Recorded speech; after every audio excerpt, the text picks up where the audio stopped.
All right, so you're gonna type in all these numbers and words for the values, but as you can see here, I have already copied and pasted all of these attributes. You'll just need to copy paste it over, type in your value, and then hit the semicolon at the end to go to the next line. If you don't hit it, it won't work, and you'll find that out quickly if you mess that up. All right, so how we get to this caption here, you may have been saying, well, what's that? How do I get to it? What do I even do with it? That is all this right here. So this div class equals caption. All right, then give me the wind in my hair and sand under my feet. That is our caption that is going to be there. So we need to type all of that below our image. Okay, so div class, and this is like a variable. You can type whatever you want, but we're going to stick with what we have. So it said, let's go back to it. Give me the wind in my hair and sand under my feet. Give me the wind in my hair, sand under my feet. All right. So div class equals caption. Then we need to put this style information in there, and I'm going to copy and paste it to mine. And I'm going to copy and paste this that I gave to you to copy and paste, so there's no need for me to go through all the typing also. All right. If you do copy and paste it, you can, of course, get rid of all these extra spaces. You don't need those.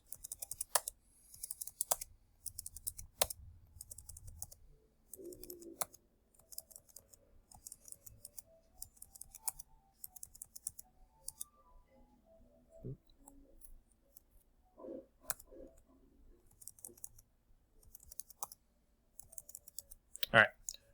One thing to note is you can collapse each of these so that if there is like a million things that you have styled in here, you can easily just collapse it, do all your HTML text, and then close your HTML text and open up this and keep going back and forth to make things clean and a little more organized. All right, so let's go over this. Let's split screen it. Okay, I'm going to go ahead and file save, and come over here, refresh.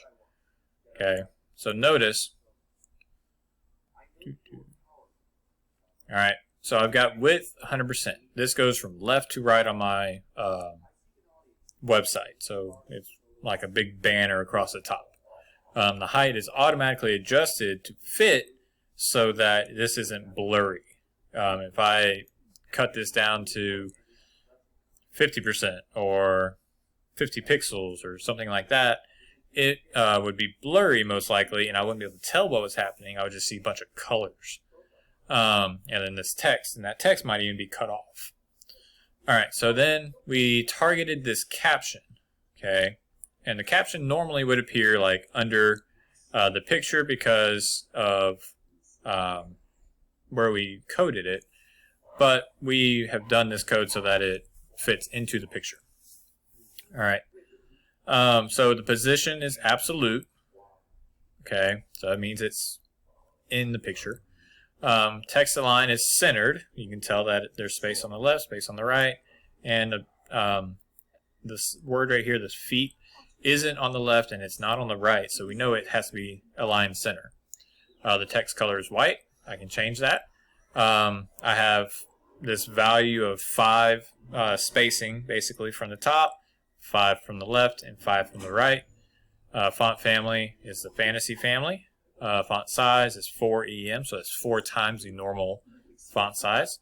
Weight, so how thick or bold it is 600, so basically 600 times as thick as the letters used to be. And then the line height is 1 EM, so it's 1 font size high basically. And then we closed it. All right, so coming back, let me close all that.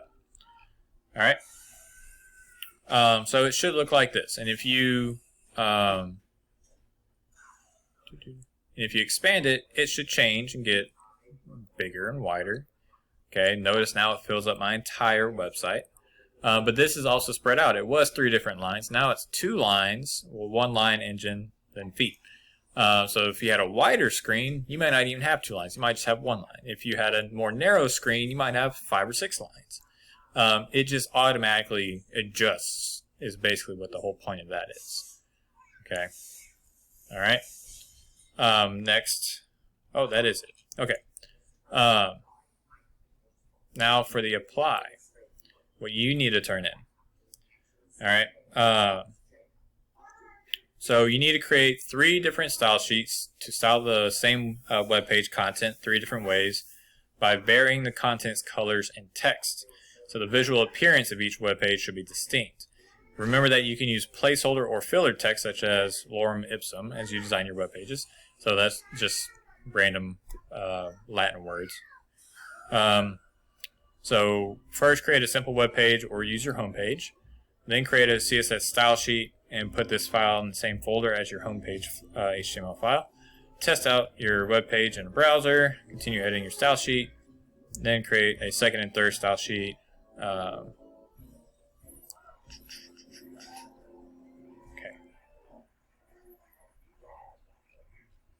All right.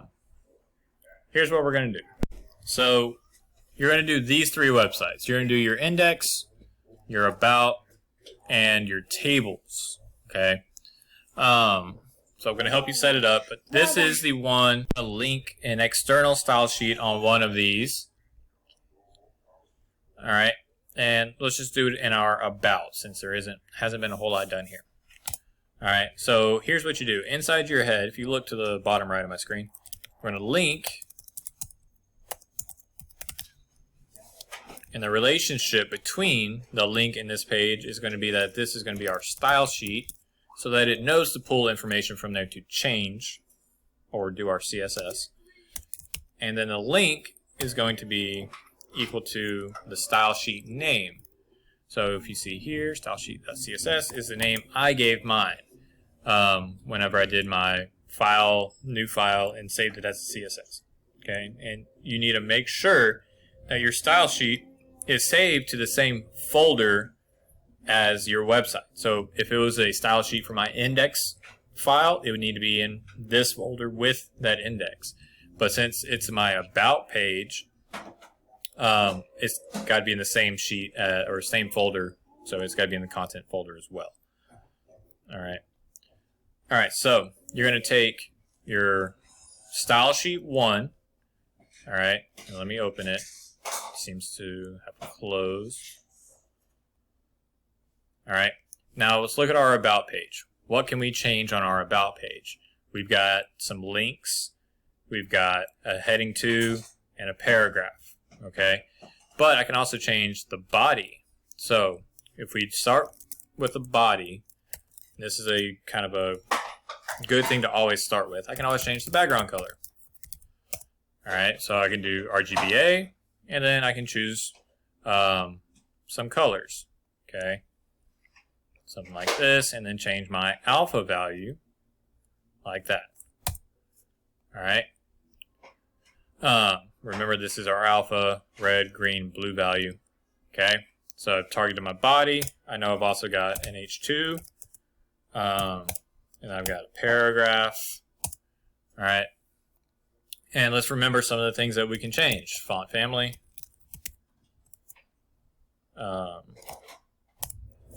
Font size. Oh, no. It'll prompt you to some things, so it could help you. And you don't have to always change something on these. I'm just typing these out so you have something that you could easily copy and paste to other things. So font family, font size, font style, some other things that we did. Color, text color. Coming back, font family, font style, text indent. So if we wanted this to indent, text indent.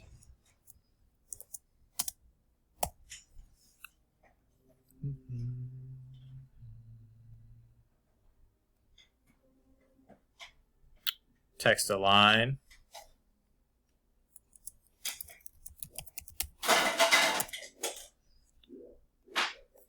And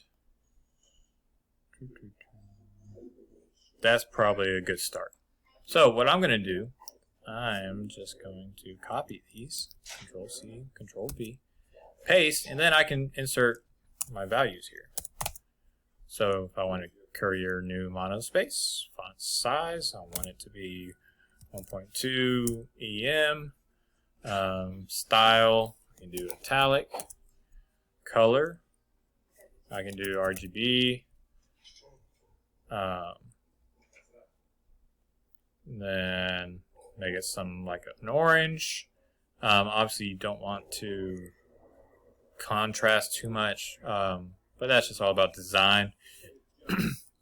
Indent 25 pixels, text align, center, and then I would just do more here. Okay, so do the same sort of stuff. If you don't want to use it, leave it blank or delete it. Okay, so I'm gonna file save, and then I'm gonna open this about page and see what it looks like. Possibly. Okay, there we go. So I had to change, or I had to save as, and then had to open it again and refresh it. So it looks like the font things have changed, which is good. The font color doesn't seem to have been supported. And I think it might be because of this.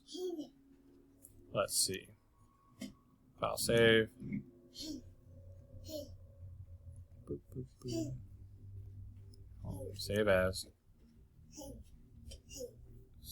sheet 1. Yes, replace. So, for whatever reason, the RGB value isn't working. Let me see if this is it. I got it to work just now in the normal inline. So let me see. Refresh. Go to my about page. Go from style sheet href style sheet 1. And it's changing things, so it's connected. Let's just see if this is causing a problem, because I see that it's erroring. So file save as. I'm going to override the file. Yep. Interesting. There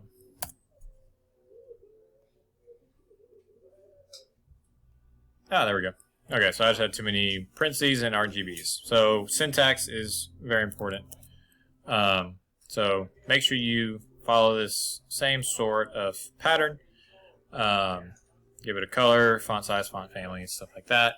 If you don't put anything, it'll save the default, and we don't always want the default. So you need to make sure that things are being changed. So for your about page, connect the style sheet to it. And then you're going to turn in your about page and the style sheet and everything you changed in it. Then you're going to turn in your index. I want you to do an internal style sheet like this. Make sure you target your H1s, your Ps, and anything else you have on there. And then I want you to turn in your table elements. And I'm going to let you do a style sheet for this too. And I'm going to show you how to target each of these and with some things you can do. Going over this quickly, for our table elements, yours would obviously have 1 through 31 done if you did it correctly in the assignment. So for the table, you got to think this is controlling the entire table. You can change the background color, the color of the text, the heading, the top part. You can change the background color of the color, the T bodies where the numbers actually are, font family, font style, font size. The rows, you can change the style, like italic or not. Table headers, you can change the weight. Each of the boxes, you can align the text, and then table footer. Do all 3 of these and turn in the style sheet also. So that's 3 files and a style sheet.